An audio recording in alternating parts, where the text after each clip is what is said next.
Hello, this is Harry again, and today I'd like to talk to you about jazz and Joe Morello. When I was a child, I was fortunate enough to go to the Atlanta Jazz Festival as a teenager and see Joe Morello play drums with the Dave Brubeck Quartet.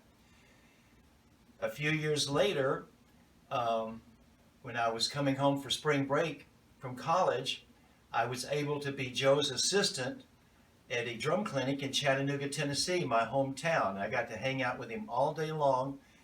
I got to pick him up at the airport and spend the afternoon with him and help him with details like attaching his bass drum pedal to the rim, the little details. Joe had very poor vision, but he was a really kind and sweet man. It was really nice, and it was a great afternoon. And I got to stand just right beside him and watch him play, which, of course, I was in heaven doing that. And the man had an incredible left hand. I have pretty good technique, but I've never been able to do what he does with the one-handed triplets and stuff. Anyhow, that was the second time I got to be around Joe. And then a few years later, or actually prior to that, in the first semester of my college year, Professor George Gaber at Indiana University had Joe Morello come over and do a master class for us students in percussion. So that's 3 times I got to see him. And then years later, when I was teaching at Fort's Drum Closet in Nashville, he came and did a clinic for us. So I got to see him 4 times in person, 3 times very close proximity, and the 4th time he came, I got him to autograph my copy of Accents and Rebounds, which is a book dedicated to him by George Lawrence Stone. So that's my little Joe Morello story and my inspiration. I want to talk to you today about playing in odd time signatures. There's 1, 2, 3, 4. 1, 2, 3, 4. There's waltz tempo. 1, 2, 3, 1, 2, 3, 1, 2, 3, 1, 2, 3. And then there's 2, 4. 1, 2, 1, 2, 1, 2, 1, 2. Okay? We're going to combine 3 and 2 and make a measure of 5.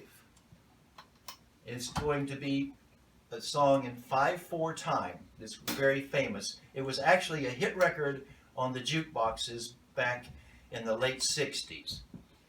The song is called Take 5. I'm going to play my version and my impersonation of Joe Morello for you now.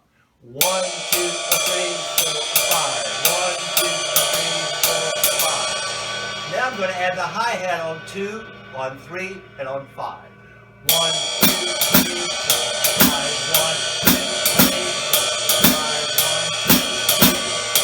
1, 2, 3, 4, 5. And the first teacher I had at Indiana University, Richard Johnson, taught me to not worry about songs being 7/4 or 9/4. Break things down into small increments. 1, 2, 3, 1, 2, 1, 2, 3, 1, 2. Now I'm going to add the bass on the pattern also. 1, 2, 3, 1, 2, 3, 1, 2, 3, 1, 2, 3, 1, 2.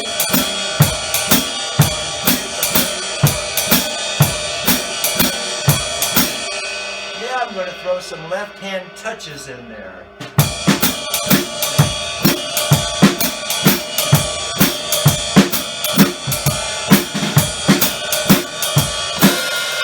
Now that we have that established, I'm going to do some improvisation between the right foot and the left hand, just to add a little syncopation and keep it from being too square.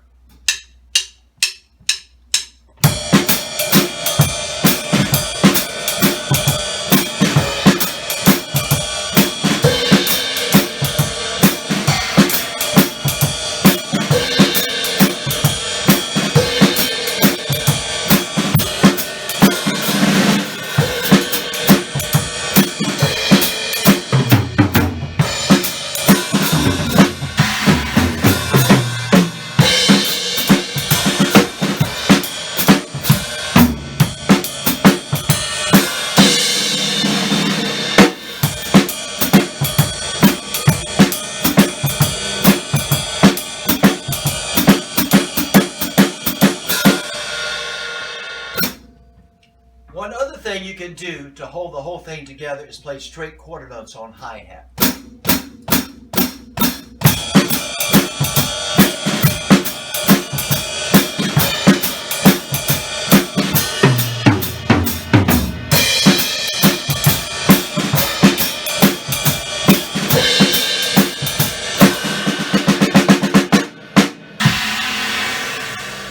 That's just a little brief steady and 5/4 time. I'm going to do it one more time for you slowly. 1, 2, 3, 4, 5.